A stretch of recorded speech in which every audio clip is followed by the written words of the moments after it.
الحمد لله نحمده ونستعينه ونستغفره ونؤمن به ونتوكل عليه ونعوذ بالله من شرور أنفسنا ومن سيئات أعمالنا من يهده الله فلا مضل له ومن يضلله فلا هادي له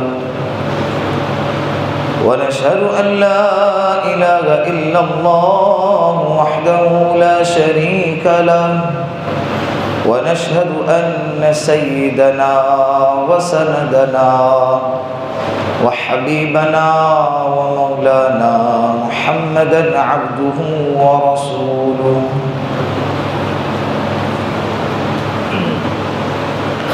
أما بعد فقد قال الله تبارك وتعالى في القرآن المجيد والفرقان الحميد فأعوذ بالله من الشيطان الرجيم بسم الله الرحمن الرحيم يا أيها الذين آمنوا كتب عليكم الصيام كما كتب على الذين من قبلكم لعلكم تتقون وجاء في الحديث وقال النبي صلى الله عليه وسلم في الجنة 8 أبواب منها باب يسمى الريان لا يدخله إلا الصائمون أو كما قال عليه الصلاة والسلام صدق الله المولانا العظيم وصدق رسوله النبي الكريم ونحن على ذلك من الشاهدين والشاكرين والحمد لله رب العالمين۔ ایک مرتبہ پیار اور محبت کے ساتھ پیارے آقا جناب رسول اللہ صلی اللہ علیہ وسلم کے ذات اقدس پر درود پاک کا نذرانہ پیش کریں۔ اللهم صل على محمد في أول كلامنا اللهم صل على محمد في أوسط كلامنا اللهم صل على محمد في آخر كلامنا۔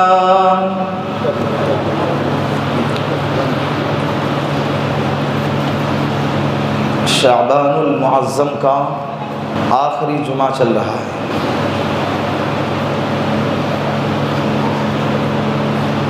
آج کی رات شعبان کی آخری رات ہوں گی اگر کل چاند نظر آیا تو۔ اگر کل چاند نظر نہیں آیا تو کل کی رات شعبان کی آخری رات ہوگی۔ اسی لیے امی عائشہ صدیقہ رضی اللہ عنہا فرماتی تھی کہ اللہ کے رسول صلی اللہ علیہ وسلم شعبان کے مہینے میں دنوں کو جتنا اہتمام سے گنتے تھے اتنا اہتمام سے کسی اور مہینے کے دنوں کو نہیں گنا کرتے تھے۔ پھر جب 29 تاریخ آتی شعبان کی تو چاند دیکھتے اور روزہ رکھتے، اور اگر چاند نظر نہیں آتا، مطلع صاف نہیں ہے اور بادل ہیں، چاند نظر نہیں آ رہا ہے تو 30 کا عدد پورا کرتے، پھر اللہ کے رسول دوسرے دن روزہ رکھتے۔ فمن شہد منکم الشہر فلیصم، قرآن کہتا ہے کہ تم میں سے اگر کوئی شخص رمضان کا مہینہ پائے تو اسے چاہیے کہ روزہ رکھے۔ اب وہ رمضان کا روزہ کیسے پائیں گا؟ چاند دیکھ کر ہی پائیں گا نا. چاند دیکھنے سے پتہ چلے گا کہ رمضان شروع ہو گیا ہے. 11 مہینے کے چاند دیکھنا تو نہ توفیق ملتی ہے اور نہ اس کی ہم کوشش کرتے ہیں. لیکن یہ شعبان کا جو چاند ہے جس کو رمضان کا چاند کہتے ہیں، وہ چاند دیکھنا یہ سنت ہے. کیا ہے؟ اس کا اہتمام کرنا چاہیے. اللہ کے رسول صلی اللہ علیہ وسلم نے فرمایا صوموا لرؤیتہ وافطروا لرؤیتہ. چاند دیکھ کر روزہ رکھو، چاند دیکھ کر افطاری کرو. افطار کرو یعنی عید مناؤ. چاند دیکھ کر ہم رمضان کی ابتدا کریں گے اور چاند دیکھ کر رمضان کو ختم کریں گے. ہمارے بساط میں جتنا ہے ہم اتنا شریعت پر عمل کریں گے. چاند دیکھنے کی کوشش کریں گے، باہر جا کر، ٹیلوں پر جا کر، ٹیریس پہ جا کر، اونچائی پہ جا کر. دکھ گیا الحمدللہ، اللہم اہلہ علینا بالیمن والایمان والسلامۃ والاسلام ربی وربک اللہ. اللہ کے رسول نے چاند دیکھنے کی یہ دعا ہمیں سکھائی ہے. یہ دعا پڑھیں گے. نظر نہیں آیا تو آج کل چاند دیکھنے کے آلات اور ذرائع اتنے زیادہ ہیں، ٹیکنالوجی نے اتنی ترقی کی ہے آج کے دور میں کہ چاند کو چاند کے جگہ پہ جا کے بھی دیکھ کر آ سکتے ہیں. ہاتھ لگا کہ یہ چاندی ہے یا بادل ہے. آج اتنی ترقی ہو گئی ہے، خبریں کہیں نہ کہیں سے آئی جاتی ہیں. گواہ کے ذریعے ثابت ہو جائیں کہ میں نے چاند دیکھا ہے، یا اسی طرح کوئی اور آلات سے دیکھ کر پتہ چل جائے کہ چاند ہو گیا، اور چاند کمیٹی نے، ہلال کمیٹی نے اس شہر کے اعلان کر دیا کہ چاند نظر آ گیا، تو ان کے باتوں پر اعتبار کرنا اور اس پر عمل کرنا ہمارے لیے لازم ہے. ہو سکتا ہے کہ ہمیں یہاں سے چاند نظر نہ آ جائے، لیکن ان لوگوں کو دوربین سے نظر آ گیا یا ہیلی کاپٹر میں اڑ کے ان لوگوں نے قریب جا کر دیکھا. یہ بھی طریقہ ہوتا ہے، اور دیکھنے سے ان کو دکھ گیا، تب بھی چاند کا ثبوت مل گیا. رمضان کی ابتدا ہم کریں گے. اس میں ایک اور بات، برائے مہربانی چاند کے دیکھتے وقت میں دل میں عظمت ہونی چاہیے، اس کا مذاق نہیں اڑانا چاہیے. بہت سارے لوگ چاند دیکھتے دیکھتے، اگر کسی کا نام چاند ہوتا ہے نا تو وہاں پر چلا کر اس کا مذاق اڑاتے ہوئے کہتے ہیں دیکھو چاند آ گیا، میں نے تو چاند دیکھ لیا. یا کسی کے سر کے بال غائب ہیں تو اس کو دیکھ کر کہتے ہیں کہ دیکھو چاند نظر آ گیا. یہ شریعت کے حکم کا مذاق اڑانا ہے. ہم ہی اپنے ہاتھوں سے کیا کر رہے ہیں؟ مذاق اڑا کے لے رہے ہیں. اس سے بچنا چاہیے. دوسری بات، رمضان کا استقبال. گزشتہ جمعہ کو بھی بات کر رہا تھا، رمضان کا استقبال. اللہ کے رسول کی حضرت سلمان فارسی رضی اللہ عنہ کی ایک طویل حدیث آپ کے سامنے بیان فرمائی. اس میں اللہ کے رسول نے خطبہ دیا شعبان کے اخیر میں، اور امت کو بتا دیا کہ تمہارے سامنے ایک عظیم الشان بابرکت مہینہ سایہ فغن ہونے والا ہے، تو اس میں تمہیں کیا کرنا ہے. اللہ کے رسول نے سب کچھ بتا دیا. پہلا عشرہ رحمت کا، دوسرا عشرہ مغفرت کا، تیسرا عشرہ جہنم سے خلاصی کا. اے میری امت، اے لوگوں، اس مہینے کے اندر 4 چیزوں کی کثرت کرنا. ہمارے بات کا خلاصہ گزشتہ جمعہ کو یہ تھا، یاد ہوں گا آپ لوگوں کو. تو 4 چیزوں کی کثرت کرنا. نمبر 1 کلمہ طیبہ لا الہ الا اللہ محمد الرسول اللہ کثرت سے پڑھنا ہے. نمبر 2 استغفار، اللہ سے اپنے گناہوں کی معافی مانگتے ہی رہنا چاہیے. نمبر 3 جنت کی طلب، اور نمبر 4 آگ سے پناہ مانگنا ہے. اس کے علاوہ ابھی اللہ کے رسول صلی اللہ علیہ وسلم نے امت کی فضیلت میں ایک بات بیان فرمائی. کہا کہ میری امت پر اللہ رمضان میں 5 ایسے چیزوں سے، امتیازات سے اللہ نوازتے ہیں جو اللہ نے پچھلے امتوں کو نہیں عطا فرمایا. 5 چیزیں اللہ نے اسپیشل، یہ میری امت کی خصوصیت ہے، یہ میری امت کی کوالٹی ہے کہ جو صرف میری ہی امت کو ملیں گی. مجھ سے پہلے جو امتیں آئی ہیں ان کو یہ 5 چیزیں نہیں ملی. نمبر 1 اللہ کے رسول نے فرمایا روزے دار کے منہ سے جو بدبو آتی ہے اللہ کے نزدیک وہ مشک سے زیادہ پسندیدہ ہے. اللہ کو اس کی بدبو بھی کیا آتی ہیں؟ پسند آتی ہے، خوشبو کی طرح اللہ اسے پسند کرتے ہیں۔ منہ میں بدبو آتی ہے، مسواک کرنا رمضان میں روزے کی حالت میں جائز ہے، بلکہ سنت اور افضل عمل ہے، لیکن اس کے باوجود دن بھر بھوکا رہنے کی وجہ سے منہ سے ایک قسم کی بدبو آتی ہے۔ اللہ کہہ رہے ہیں بدبو سے نہ گھبراؤ، تم جس کو بدبو کہہ رہے ہیں وہ تمہارے نظر میں تو بدبو ہے، لیکن میری نظر میں وہ مشک سے زیادہ پسندیدہ خوشبو ہے۔ دوسری چیز، روزے دار کے لیے سمندر کی مچھلیاں دعائے مغفرت کرتی ہے۔ سمندر کی مچھلیاں بے گناہ ہیں، وہ گناہ نہیں کرتے ہیں، وہ ہمارے لیے، ہم افطار میں بیٹھے ہیں، افطار کی تیاریوں میں لگے ہیں، اسی طرح ہم روزے دار ہیں اور سو رہے ہیں دن بھر، لیکن اللہ نے ایک مخلوق کو ہمارے لیے کام پہ لگا دیا ہے، وہ ہمارے لیے کیا کرے؟ دعائے مغفرت کرتا رہے۔ تیسری چیز جو اللہ نے اس امت کو عطا فرمائی وہ یہ ہے کہ اللہ رب العزت اس مہینے میں سرکش شیاطین کو قید کر دیتے ہیں۔ اللہ اس مہینے میں سرکش شیاطین کو کیا کر دیتے ہیں؟ قید کر دیتے ہیں۔ تبھی تو جا کے رمضان کے مہینے میں مسجد آباد، مسجدوں میں کھڑے رہنے کے لیے جگہ نہیں نظر آتی۔ جو لوگ سال بھر نہیں آتے ہیں وہ رمضان میں آتے ہیں، جو لوگ رمضان کے علاوہ میں جو گناہ کرتے ہیں رمضان کے حد تک تو وہ گناہ سے بچ جاتے ہیں۔ کیوں بچ جاتے ہیں؟ اس کی وجہ یہ ہے کہ اللہ سرکش شیاطین کو قید کر کے سمندروں میں، پہاڑوں میں اور دوسرے جہاں ان کے علاقے وہاں پر اللہ انہیں قید کر دیتے ہیں۔ چوتھے نمبر پر اللہ کے رسول صلی اللہ علیہ وسلم نے فرمایا کہ اللہ کہہ رہے ہیں کہ الصوم لی وانا اجزی بی، کہ رمضان کے روزے جو ہیں، جو بھی بندہ جو عبادتیں کرے گا اس کا بدلہ اسے جنت، لیکن جب رمضان کے روزے رکھے گا تو اللہ کہہ رہے ہیں وَأَنَا أَجْزِي بِهِ، اس کا بدلہ میں خود، روزے کے بدلے اسے میں ملوں گا، اور جسے اللہ مل گئے اسے سب کچھ مل گیا۔ اطلبنی تجدنی، اے میرے بندے میری طلب میں آ، جو میری طلب میں آئے گا تجدنی، میں اسے مل جاؤں گا۔ وَإِن وَجَدْتَنِي وَجَدْتَ كُلَّ شَيْءٍ، اور جسے میں ملا اسے سب کچھ مل گیا۔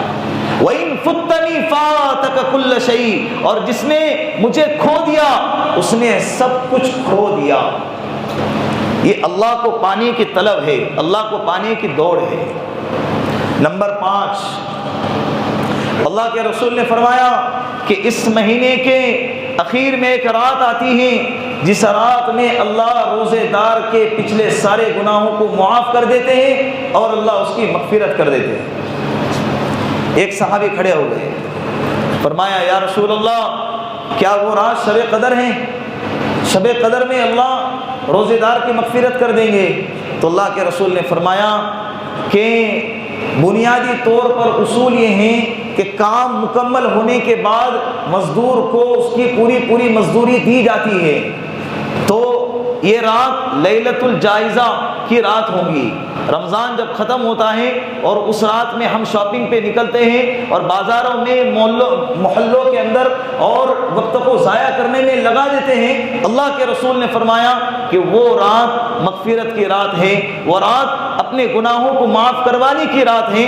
عین پورا مہینہ کام کیا مزدور نے اور 1 تاریخ پگار کا وقت تھا، اب اس کو اس کا انعام ملنا تھا، اسی دن غائب ہو گیا، اسی دن کیا ہو گیا؟ حالانکہ ایسا نہیں ہوتا ہے، یعنی ہمارا معمول یہ ہے کہ پورا مہینہ اگڑم سگڑم گڑبڑ کریں گے، لیکن عین تنخواہ کے دن پیٹرول نہیں رہے گا تو پیدل جائیں گے، لیکن وقت پر پہنچیں گے ضرور۔ یہ چند ٹکوں کی تنخواہ کے لیے ہم اتنی قربانی اور اتنا اہتمام کرتے ہیں، تو جس رات میں ہماری مغفرت ہونی ہے، جس رات میں ہمارے لیے جنت لکھی جانی ہے، تو اس رات کے لیے ہم کو کتنا اہتمام کرنا چاہیے۔ 2 دن باقی ہے رمضان کے لیے، اسی لیے میں آپ لوگوں سے درخواست کرتا ہوں رمضان کے آنے سے پہلے عید کی شاپنگ وغیرہ کر کے اپنے آپ کو فارغ کرا لے۔ بچوں کے لیے کپڑے، بیوی کے لیے کپڑے، اپنے لیے کپڑے، جو خریدنا ہے، جو سامان خریدنا ہے ملتا ہے، جو سامان خریدنا ہے وہ سب کچھ مارکیٹ میں ابھی سے کیا ہوتا ہے، مل جاتا ہے۔ اگر تازہ خریدنا ہے، جو چیزیں وقت پر لگتی ہیں ہلکی ہلکی، اس کی لسٹ الگ بنا دے، اور عین وقت پر جس میں وقت کم لگتا ہوں وہ چیزیں لا کر اپنے گھر میں اسٹور کر لے۔ لیکن جو بھی کرنا ہے وہ ابھی سے کر لیں۔ رمضان کی تیاریوں کا مطلب یہ نہیں کہ نئے کپڑے سلائے جائے، رمضان کی تیاریوں کا مطلب یہ نہیں کہ گھر میں کھجوروں کا انبار لگا دیا جائے، رمضان کی تیاری کا مطلب یہ نہیں کہ فریج کو بھر دیا جائے، اس کا مطلب رمضان کی تیاری نہیں۔ رمضان کی تیاری کا مطلب یہ ہے کہ ہم اپنے آپ کو گناہوں سے پاک کرا کر، ہم اپنے آپ کو دنیاوی مشاغل سے پاک کرا کر، دنیاوی مصروفیات سے فارغ کرا کر رمضان میں صاف ستھرے طریقے پر داخل ہو جائے، پھر تمہیں رمضان کی لذت ملے گی، رمضان کا مزہ آئے گا، قرآن کے پڑھنے میں لذت آئے گی، قرآن کے سننے میں لذت آئے گی، روزے کے رکھنے میں مزہ آئے گا۔ ہمارا حال کیا ہے؟ رمضان آ گیا، صبح سحری کیے، شام میں افطاری کیے، رات میں قرآن بھی پڑھ رہے، لیکن اس کی لذت ہمیں مل نہیں رہی ہے۔ گن رہے ہیں 2 قرآن ہو گئے، 10 قرآن ہو گئے، 5 قرآن ہو گئے، 3 قرآن ہو گئے، گن رہے ہیں، لیکن اس کی جو لذت ہے حقیقت میں وہ لذت ہمیں مل نہیں رہی۔ پیارے آقا جناب رسول اللہ صلی اللہ علیہ وسلم کے بارے میں آتا ہے کہ اللہ کے رسول اتنا کثرت سے قرآن پڑھتے تھے، اور جب کسی آیت پہ رک جاتے تھے اس آیت کو بار بار پڑھتے تھے، اس آیت کو بار بار پڑھ کے اس کی لذت حاصل کرتے تھے، کیونکہ ان کو اس میں مزہ آتا۔ ایک ہی آیت 10 بار پڑھ رہے، بار بار پڑھ رہے، 20 بار پڑھ رہے۔ ایک صحابی ہے نا، ایک مسجد میں امامت کرتے تھے، مدینے کی ایک مسجد میں۔ اللہ کے رسول کے زمانے میں مسجد نبوی کے علاوہ بھی دوسرے مسجدیں ہوتی تھی، جو دوسرے بستی میں ہیں ان کو آنا آسانی سے میسر نہیں ہے، تو اس بستی میں ایک مسجد قائم کر دی گئی۔ جمعہ کے لیے تمام مدینے والوں کو مسجد نبوی میں آنا شرط تھا، ورنہ بقیہ 5 نمازیں پورے ہفتے کی اپنی اپنی مسجدوں میں، محلے کے مسجدوں میں پڑھا کرتے تھے۔ تو ایک صحابی تھے، ہر نماز میں سورہ اخلاص، مغرب میں سورہ اخلاص، عشاء میں سورہ اخلاص، فجر میں سورہ اخلاص۔ تو اس وہاں کے مقتدی آئے اور اللہ کے رسول سے آ کے شکایت کی، یا رسول اللہ، ہمارے جو امام صاحب ہیں وہ کیا کر رہے ہیں، سورہ اخلاص ہی ہر رکعت میں، ہر نماز میں سورہ اخلاص ہی پڑھتے ہیں۔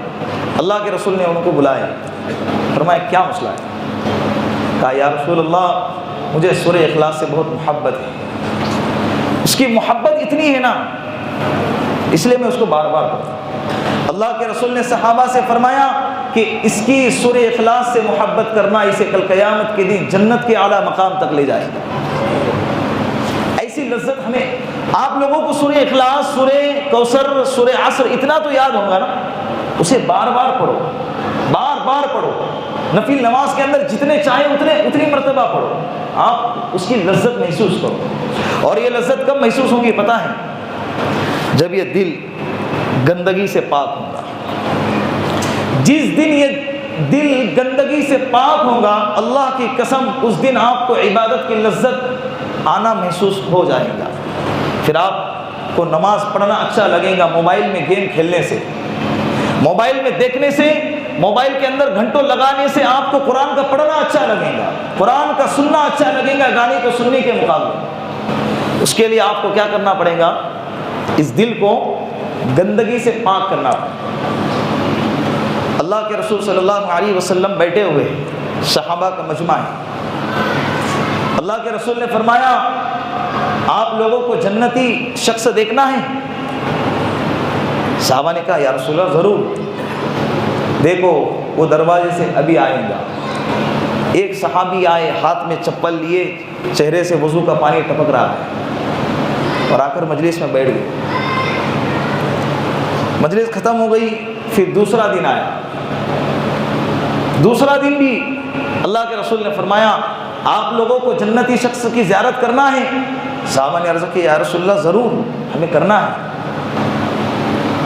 تو دیکھو ابھی دروازے سے داخل ہوگا وہی شخص، وہی صحابی، ہاتھ میں چپل لیے، چہرے سے وضو کا پانی ٹپک رہا ہے، چپل کو رکھا اور مجلس میں آ کے بیٹھ گئے۔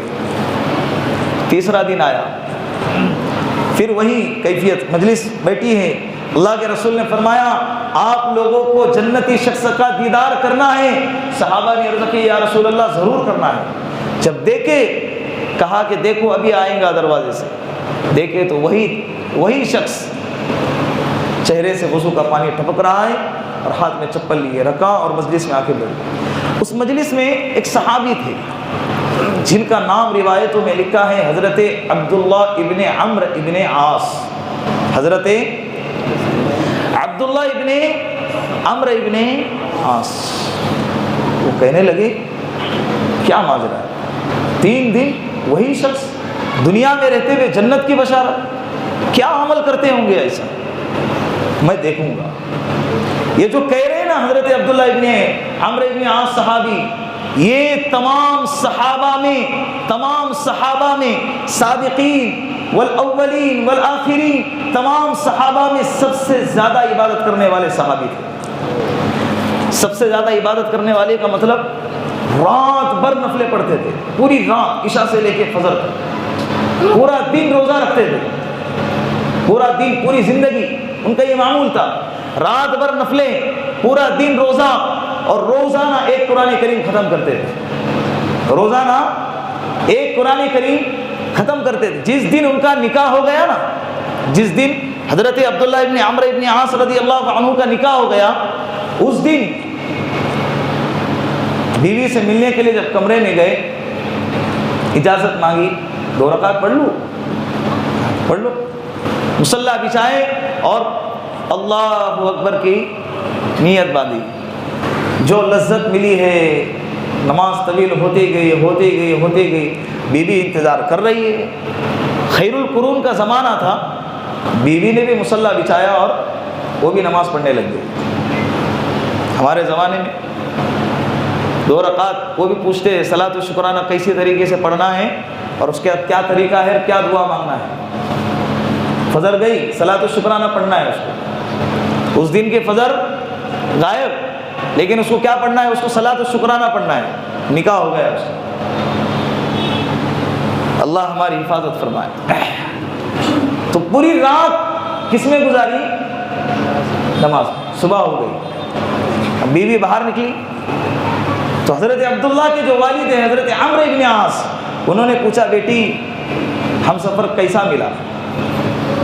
بیٹی نے کہا کہ آپ کے بیٹے تو بہت نیک ہے، پوری رات عبادت کرتے رہے۔ اب یہ تعریف ہے، لیکن اس تعریف کے اندر کیا ہے، شکایت ہے، بہت نیک ہے۔ ابھی دیکھو نیکی کا جو ڈیفینیشن ہے نا، جس وقت جو کام کرنا ہے اس وقت وہی کام کرنے کا نام نیکی ہے، اسی کا نام کیا ہے، نیکی ہے۔ انہوں نے کہا کہ پوری رات عبادت کرتے رہے۔ اب وہ سمجھ گئے کہ کیا مسئلہ ہے، لیکن بیٹے سے کہا نہیں، حکمت دے گئے، اللہ کے رسول کے پاس گئے اور جا کر کہا کہ یا رسول اللہ میرے بیٹے کا حال تو دیکھے کہ کل ہی نکاح ہو گیا اور پوری رات نماز میں لگا۔ اللہ کے رسول نے حضرت عبداللہ ابن عمرو ابن عاص کو بلائے، فرمایا کیا مسئلہ ہے؟ پابندی لگا دی، اب تم پورے مہینے میں صرف 3 دن روزہ رکھو گے۔ کتنے دن؟ 3 دن۔ یا رسول اللہ میرے اندر اس سے زیادہ کرنے کی طاقت ہے۔ کہا کہ نہیں، ٹھیک ہے، بہت اصرار کرنے لگے، 15 دن۔ کہا کہ نہیں یا رسول اللہ میرے اندر اس سے اور زیادہ کرنے کے، ان کو بریک لگانا پڑ رہا ہے۔ ہمیں یہاں فضائل پہ فضائل پورا انبار پھینک دو۔ بڑی مشکل سے عرفہ کا روزہ، محرم کا روزہ اور شعبان کے ایسے فون، ایسے میسیج ہے جیسا کہ گویا کہ رمضان سے زیادہ فرض اور روزے یہی۔ اللہ کے رسول صلی اللہ علیہ وسلم نے فرمایا روزے رکھا کرو کثرت سے، اس لیے کہ روزہ رکھنا یہ صحت کو بھی اچھا رکھتا ہے۔ کل قیامت کے دن فی الجنتی 8 ابواب، کل قیامت کے دن جنت کے 8 دروازے ہوں گے۔ کتنے دروازے؟ 8 دروازے ہوں گے۔ منہا باب یسمى الریان، اس میں سے ایک دروازہ ہوگا جس کا نام الریان ہوگا۔ لا يدخلہ الا الصائمون، اس دروازے سے روزے دار کے علاوہ کوئی داخل نہیں ہوگا۔ اسپیشل اس کے لیے اعزاز، ایک دم VIP کوٹا بولتے نہیں، عام لوگ اس دروازے سے جائیں گے اور روزے دار کے لیے اسپیشل ایک الگ دروازہ ہوگا جس کا نام ریان، باب الریان ہوگا. یہ اس کا اعزاز ہوگا، اس کے احترام میں اس کی عزت و افزائی بھی اللہ نے اس کے لیے اسپیشل ایک دروازہ رکھ دیا ہے. تو اللہ کے رسول حضرت عبداللہ ابن عمر کو بریک لگا رہے 15 دن میں. انہوں نے کہا نہیں یا رسول اللہ میں اور رکھ سکتا ہوں. تو پھر اللہ کے رسول نے فرمایا ٹھیک ہے صوم داؤد ہی رکھو، ایک دن روزہ رکھو ایک دن مت رکھو، ایک دن روزہ رکھو ایک دن مت رکھو. اس بات پہ راضی ہو. پھر فرمایا اب تم ہفتے میں ایک دن قرآن کریم ختم کرو گے. جو روزانہ کرتے ہو نا وہ نہیں، کتنے ہفتے میں. ہم آپ کو فضائل سناتے ہیں کہ رمضان میں ایک قرآن، پورے سال بھر میں ایک قرآن. انسان جو غیر حافظ ہے اس کو پورے سال میں 2 قرآن تو ہونا چاہیے، اور جو حافظ ہے پورے سال میں روزانہ 3 پارے تو 10 دن کے ایک قرآن، ایک مہینے کے 3 قرآن. یہ فضائل بیان کرتے کرنا چاہیے. لیکن اللہ معاف فرمائے گھروں کے اندر کپڑے صاف ستھرے ہوتے ہیں، الماری میں چیزیں صاف ستھری ہوتی ہیں، ہر چیز برتن سے لے کے چمچ تک ہر چیز کلین اور چمکدار نظر آتی ہیں. لیکن اگر کوئی چیز گندی اور جس کے اوپر دھول اور جاری لگی ہو، وہ میرے رب کا قرآن ہے، الماریوں میں لگا ہوا ہے. کسی کو نہ دیکھنے کی فرصت ہے، نہ کسی کو چھونے کی فرصت ہے، نہ کسی کو نکال کے اس کو صاف کر کے پڑھنے کی فرصت ہے.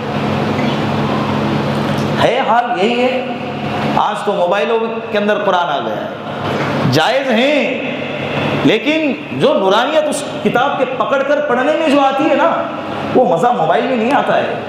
اچانک کسی کا فون آ گیا، اچانک کسی کا میسج آ گیا، پھر لگ گئے. آیت عادی ہو گئی، دوسرے کا فون آ گیا اٹھا دیے. بیادبی نہیں تو کیا ہے. اللہ کہہ رہے کہ میرا بندہ دیکھو ایسا کرو، سامنے والا بات کر رہا ہے اور اچانک تم نے فون اٹھا کے بات کرنے لگ گئے، غصہ نہیں آئے گا؟ اللہ بھی ہم سے بات کر رہے. قرآن کا پڑھنا یہ کیا ہے؟ اللہ حضرت علی فرماتے ہیں جب میرا جی چاہتا ہے میں اللہ سے بات کروں، میں نماز پڑھنے لگ جاتا ہوں. جب میرا جی چاہتا ہے کہ اللہ مجھ سے بات کرے تو میں قرآن پڑھنے لگتا ہوں. ارے اللہ تم سے مخاطب ہے، اللہ تم سے بات کر رہے ہیں، اچانک فون آیا اور تم فون اٹھا کے لگ گئے کہ ہاں جی کیا ہو گیا، بولو مسئلہ. یہ قرآن کی بے ادبی نہیں تو اور کیا ہے. پھر اللہ بھی اگر ہم سے ایسے نظر پھیرے تو، اللہ اگر ایسے اگنور کرے تو کہیں کے نہیں رہیں گے ہم. تو اللہ کے رسول نے اس صحابی کو بریک لگائے، کہا کہ تم 7 دن میں ایک قرآن ختم کرو. یا رسول اللہ میں اس سے زیادہ کر سکتا ہوں. پھر اللہ کے رسول نے فرمایا 3 دن سے نیچے تم قرآن ختم نہیں کرو گے. وہ اس بات پر راضی ہو گئے. کیسے صحابی، سمجھ رہے؟ میں بتا رہا ہوں کہ کوالٹی کیا ہے، کہ دن بھر روزہ رکھنا، رات بھر نفلیں پڑھنا، ایک دن میں قرآن ختم کرنا. کیا کل قیامت کے دن اللہ کے سامنے کیسے جائیں گے؟ فرشتے بھی تھکتے ہوں گے. وہ گناہ کا لکھنے والا یار کیا ہے، ایک بھی گناہ نہیں، وہ انتظار کرتے ہوں گے. گناہ کا فرشتہ، نیکی والا تو خوش ہوتا ہوگا. یہ ہمارا آج کیا ہے، گناہ کا فرشتہ گناہ لکھتے لکھتے تھکتا ہوگا، اور نیکیاں لکھنے والا وہ انتظار کر رہا ہوگا کہ بھائی ابھی تو کر، ابھی کھایا نعمت ہے ابھی تو کر، ابھی اللہ کی نعمتوں سے فائدہ اٹھایا ابھی تو شکر ادا کر، ابھی تو اللہ کے پاس آ. ارے کب آئیں گا، کب توبہ کریں گا، کب میرے اللہ کے دربار میں آئیں گا. وہ انتظار کرتا ہوں گا. جب رات ہونے سے پہلے گناہ کا فرشتہ کہتا ہے کہ لکھو، تو نیکی کا فرشتہ کہتا ہے نہیں ابھی تو باقی ہے دن. ہو سکتا ہے کہ وہ توبہ کر لے گا. وہ نیکی کا فرشتہ گناہ کے فرشتوں کو روکتا ہے، مت لکھ ابھی، یہ بندہ کرے گا، توبہ کرے گا، آئے گا اللہ کے پاس، نیکی کرے گا تو گناہ مٹا دینا، گناہ لکھنا ہی نہیں اس کی. 1 دن گزر گیا، 2 دن گزر گئے، 3 دن گزر گئے، 10 سال، 20 سال، 40 سال، حضرت انا للہ ہو گئے. یہی نا، کہاں اکثروں کو کلمہ طیبہ پڑھنے کا موقع ملتا ہے اور اپنے گناہوں سے معافی مانگنے کا موقع. زندگی ہر کسی کو موقع نہیں دیتی ہے، آج اللہ نے موقع دیا ہے. یہ صحابی کہنے لگے کہ کیا ہے، مجھے ایسا لگتا ہے کہ جو سوچے گا نا کہ کیا عمل کرتے ہوں گے ایسا. میرا تو پورے 24 گھنٹے میرے سامنے، دن بھر روزہ، رات میں نفل، اور پورا قرآن کریم. ایک قرآن کریم پڑھنا ہے تو دن بھر تو مشغول ہونا پڑے گا نا. وہ صحابی مجلس کے ختم ہونے کے بعد حضرت عبداللہ ابن عمرو ابن عاص نکلے اور وہ صحابی کے پاس گئے جس کے بارے میں اللہ کے رسول نے جنت کی بشارت سنائی. کہنے لگے چچا میرے ابا سے میرا تھوڑا انبن ہو گئی ہے. تو میں آپ کے گھر میں رہ سکتا ہوں؟ ان کا عمل دیکھنا ہے کہ یہ کرتے کیا ہیں، ایسا کون سا عمل ہے جو میں نہیں کرتا ہوں یہ کرتے ہیں اور جس کی وجہ سے اللہ کے رسول نے انہیں جنتی قرار دیا۔ تو میں دیکھوں اگر وہ عمل میرے اندر نہیں ہے تو میں وہ عمل کر کے میں بھی جنتی بن جاؤں۔ کہا چچا میں آپ کے گھر میں رہ سکتا ہوں؟ تو انہوں نے کہا کوئی بات نہیں بیٹا، آ جاؤ، ویلکم۔ رات آئی، حضرت عبداللہ ابن عمرو ابن عاص فوراً گئے، چادر بستر پہ سوئے اور چادر اوڑھ کے ایسے سوراخ سے دیکھنے لگے یہ کیا کرتے ہیں۔ اب ان کے ذہن میں تصور میں وہ ساری چیزیں، ابھی آئیں گے، مصلی بچھائیں گے اور نیت باندھیں گے اور نماز پڑھیں گے، وہ ساری چیزیں ان کے خیالات میں، یہی ہوگا نا تبھی تو جا کے جنت کی بشارت ملے گی۔ اب اسی تصور کے ساتھ چادر میں سے جھانک کے دیکھ رہے، وہ صحابی آئے جنتی، بستر بچھائے، تکیہ لگائے، اللہم باسمک اموت و احیا پڑھا اور سو۔ وہ کہنے لگے یار یہ کیا مسئلہ ہے، سوچ رہے پوری رات جاگ کے، آدھے گھنٹے میں اٹھیں گے، 1 گھنٹے میں اٹھیں گے، پوری رات فجر کے اذان پہ اٹھ گئے، یہ بھی اٹھے، چلو پہلا دن ہے کچھ اور مسئلہ ہوگا۔ دوسرا دن گزر گیا، پہلا دن گزر گیا، دوسرا دن گزر گیا، دوسری رات آئی، پھر جلدی سے آ کے بستر پہ لیٹے اور چادر میں سے ہلکے سے آپ دیکھ رہے ابھی آئیں گے اور حضرت شروع ہو جائیں گے۔ آئے حضرت جنتی اور بستر پہ لیٹے اور اللہم باسمک اموت، کیا دوسری رات بھی گزر گئی، پھر تیسری رات آئی، تینوں رات یہی معمول رہا۔ رات میں آئے، بستر پہ سوئے، دعا پڑھی اور فجر کو اٹھے۔ تیسرا دن جب گزر گیا تو وہ کہنے لگے کہ تم یہی کرتے ہو دن بھر رات بھر، دوسرا کچھ اور عمل نہیں ہے تمہارا؟ کہا کہ نہیں، کیا مسئلہ کیا ہے؟ کہا کہ میں اللہ کے رسول کی مجلس میں بیٹھا تھا، اللہ کے رسول نے آپ کے بارے میں 3 دن تک جنت کی بشارت سنائی اور کہا اگر کسی کو جنت ہی دیکھنا ہے دیکھو دروازے سے آئے گا۔ تینوں دن تم ہی آئے، مجھے لگا کہ آپ کا کوئی الگ عمل ہوگا، وہ دیکھنے کے لیے میرے ابا سے میری کوئی انبن نہیں ہوئی ہے، وہ عمل دیکھنے کے لیے میں تمہارے ساتھ رہنے لگا، 3 دن تک رات دن تمہارے ساتھ رہا، کوئی ایسا الگ عمل تو دیکھا نہیں جس کی وجہ سے کہہ سکے کہ بھئی یہ جنتی ہے۔ لیکن اللہ کے رسول نے تو کہا نا کہ جنتی ہیں، اللہ کے رسول کے قول پر شک کرنا بھی کفر ہے۔ جب اللہ کے رسول نے کہا تو جنتی ہے تو جنتی ہیں۔ وہ دیکھنے کے لیے آیا لیکن کوئی جوڑ ہو نہیں رہا ہے، بشارت میں اور آپ کے عمل میں کوئی جوڑ نہیں مل رہا ہے۔ کہا کہ میں تو یہی عمل کرتا ہوں، منہ اتار کے چہرے کو تھوڑا سا مایوس کر کے جانے لگے۔ دروازے تک پہنچے ہیں، وہ جنتی صحابی نے دوبارہ بلا لیا، ادھر آ بیٹا، ادھر آ۔ بلا کر کہا میرا ایک عمل ہے۔ کہا کہ کیا؟ کہا کہ میں رات میں سونے سے پہلے اس دل کو مخلوق کی گندگی سے پاک کر کے سو جاتا ہوں۔ یہ دل لوگوں کی بغض، عداوت، کینہ، نفرت، دشمنی، حسد سے پاک ہے۔ میرا مسئلہ میرے اللہ کے ساتھ ہے، لوگوں کے ترقی پر، لوگوں کی عزت پر، لوگوں کے مال و دولت پر، شہرت پر میں کبھی حسد نہیں کرتا بلکہ میں خوش ہو جاتا ہوں۔ حضرت عبداللہ ابن عمرو ابن عاص رضی اللہ عنہ نے جیسے ہی یہ جملہ سنا نا، فوراً بے اختیار کہا ھذا ہوا، یہی وہ عمل ہے کہ جس کے بارے میں اللہ کے رسول نے آپ کو جنت کی بشارت سنائی ہے۔ یہ عمل میں بھی نہیں کر سکتا۔ کیا فرمایا؟ یہ عمل میں بھی نہیں کر سکتا۔ یہ عمل اتنا آسان نہیں ہے، روزے رکھنا آسان ہے، نماز پڑھنا آسان ہے، قرآن کریم کی تلاوت کرنا آسان ہے، لیکن یہ دل کو مخلوق کی گندگی سے پاک رکھنا آسان نہیں ہے، اس پر محنت لگتی ہے۔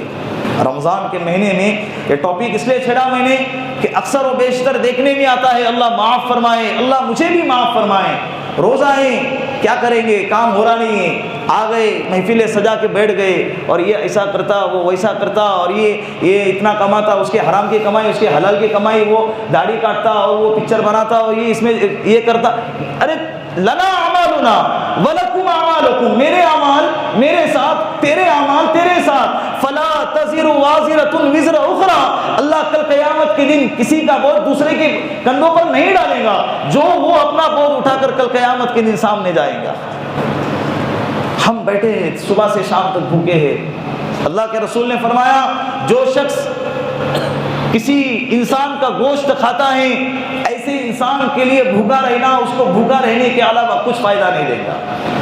کسی انسان کے گوشت کھانے کا مطلب کیا؟ غیبت کرنا۔ آج ہماری محفلیں آپ مانتے ہیں کہ نہیں مانتے اس بات کو؟ اللہ ماشاء اللہ کچھ لوگ ہے جو قرآن کریم کی تلاوت میں لگے ہیں، دعا و اذکار میں لگے ہیں، سونے میں لگے ہیں، لیکن کچھ لوگ ایسے بھی ہیں جو کیا کرتے ہیں، محفلیں سجاتے ہیں، فلاں ایسا اور فلاں ویسا، حالانکہ وہ چیز اس کے اندر ہوتی بھی نہیں بعض دفعہ، اور اگر ہے بھی یہی تو غیبت ہے، اور اگر نہیں ہے اور اس کے بارے میں ہم چرچا کر رہے ہیں، یہ تو بہتان ہو گیا۔ یہ تو کیا ہو گیا؟ کل قیامت کے دن جب بندہ اپنی زندگی بھر کے اعمال نامے لے کر جائے گا اور نیکیوں کا انبار لے کر جائے گا، تو جس کے بارے میں غیبت کی ہے وہ اللہ سے شکایت کرے گا، اے اللہ فلاں نے میرے بارے میں غیبت کی ہے، میرے گناہ اس کے نام اعمال میں، اس کی نیکیاں میرے نام اعمال میں دے دے، اور ایسا ہی کیا جائے گا۔ کیا ہے ہمارے دفتر میں بتاؤ بولا؟ لے دے کے چند عبادتیں کرتے ہیں، وہ بھی دوسروں کی نظر، کچھ نہیں کرنا ہے، عبادتیں نہ صحیح، سو جاؤ، لیکن اللہ کے لیے گناہ نہ کرو۔ اللہ کے لیے کیا نہ کرو؟ اپنی زبان کی حفاظت کرو۔ رمضان کی حالت میں غصہ آئے گا، اللہ کے رسول نے فرمایا یہ صبر کا مہینہ ہے، صبر کرو، غصے کو پی جاؤ۔ درگزری کا مہینہ ہے، ایک دوسرے کو معاف کرنے کا مہینہ ہے، ایک دوسرے کو لے کر چلنے کا مہینہ ہے۔ رمضان کے مہینے میں اکثر و بیشتر جھگڑے ہوتے ہیں، تھوڑی تھوڑی بات پہ جھگڑے ہوتے ہیں۔ اللہ کے رسول نے فرمایا جو روزے دار ہیں اگر تجھے کوئی گالی دے تو اسے کہیں کہ میں روزے دار ہوں، میں کیا ہوں؟ روزے دار ہوں، میں تجھ سے لڑ نہیں سکتا۔ الصوم جنۃ، اس لیے کہ روزہ ڈھال ہے، روزہ گناہوں سے بچاتا ہے، یہی روزہ کل قیامت کے دن جہنم کی آگ سے بچائے گا۔ کہے اسے میں روزہ ہوں، خلاف واقعہ تمہارے سامنے پیش آئے گا، تمہارے مزاج کے خلاف وہ بولے گا، تمہاری بات نہیں سنے گا، لیکن آپ ارادہ کریں انشاءاللہ یہ رمضان کسی سے نہیں لڑیں گے، ارادہ کرتے ہیں انشاءاللہ یہ رمضان کسی سے گالی گلوچ نہیں کریں گے، تو میں نہیں کریں گے، اور آنے والے رمضان ابھی کل ہو سکتا ہے چاند نظر آ جائے، اس سے پہلے سب سے پہلے تو اپنا معاملہ اللہ کے ساتھ صاف کرا لے۔ دوسرے نمبر پر کسی سے بات چیت بند ہے، کسی سے لڑائی جھگڑے ہو گئے ہیں، کسی سے کوئی بغض عداوت ہے، اللہ کے لیے اپنے دل کو صاف کرے۔ بہت بڑا عمل ہے، اس کو چھوٹا نہ سمجھے، اس کو کیا نہ سمجھے، دل میں کیا رکھا ہوا ہے، ایک عداوت کا ٹوکرا لے کر بیٹھا ہوا ہے اور قرآن کریم کی تلاوت کر رہے ہیں، قبول ہی نہیں ہو رہا ہے، اس کی لذت ہی نہیں مل رہی، کہاں سے ملیں گی؟ جب تک یہ دل پاک نہیں کریں گے اس وقت تک اس دل میں اللہ کی محبت نہیں آئیں گی۔ وہ گل ہی کیا جس گل میں بو نہ ہو، وہ گل ہی کیا جس گل میں بو نہ ہو، اے اللہ وہ دل ہی کیا جس دل میں تو نہ ہو، اور اللہ اس دل میں نہیں آتے ہیں جس دل میں گندگی ہو، جس دل میں کیا ہو؟ گندگی ہو۔ تو رمضان کے آنے سے پہلے اپنے آپ کو تیار کرا لے۔ تیار کا مطلب میں بتایا، کھجوروں کا باکس لالا کے رکھے، وہ اس کا مطلب تیار نہیں، وہ اللہ کھلانے والے ہیں، رزق دینے والی ذات اللہ کی ہے، مسافر کو بھی اللہ سفر میں کھلاتے ہیں، جس کے پاس کچھ نہیں ہے اس کے گھر میں افطاری پہنچ جاتی ہے، وہ ذمہ اللہ نے لیا ہے۔ لیکن ہم اپنے بدن کو، اپنے اندر کے روح کو پاک کریں، اپنے دل کی گندگی کو صاف ستھرا کریں گے انشاءاللہ۔ آخری بات 1 منٹ کی، اپریل کا مہینہ چل رہا ہے، بہت سارے لوگ جو ہیں نادان کی طرح ایک گندی تہذیب کے پیچھے چل دیتے ہیں، اپریل فول مناتے ہیں، عجیب و غریب میسج آتے ہیں دوسروں کو دھوکہ دینے کے لیے، دوسروں کا مذاق اڑانے کے لیے، دوسروں کو پریشان کرنے کے لیے۔ جب پریشان ہو گئے تو آخر میں کہہ دیا بھائی اپریل فول منا رہے۔ زیادہ تر کالجز کے اسٹوڈنٹ اس معاملے کے اندر زیادہ ملوث ہیں، حالانکہ اللہ کے رسول نے فرمایا من غش فلیس منا، جو دھوکہ دے وہ ہم میں سے نہیں ہے، جو دھوکہ دے وہ ہم میں سے نہیں ہے۔ تو اسی لیے اس گندی جو نیا ایک رواج عام ہو چکا ہے، اس سے ہم خود بھی بچیں گے اور ہماری نسلوں کو بھی اس سے بچائیں گے انشاءاللہ۔ اللہ رب العزت ان تمام باتوں پر ہم سب کو عمل کرنے کی توفیق عطا فرمائے۔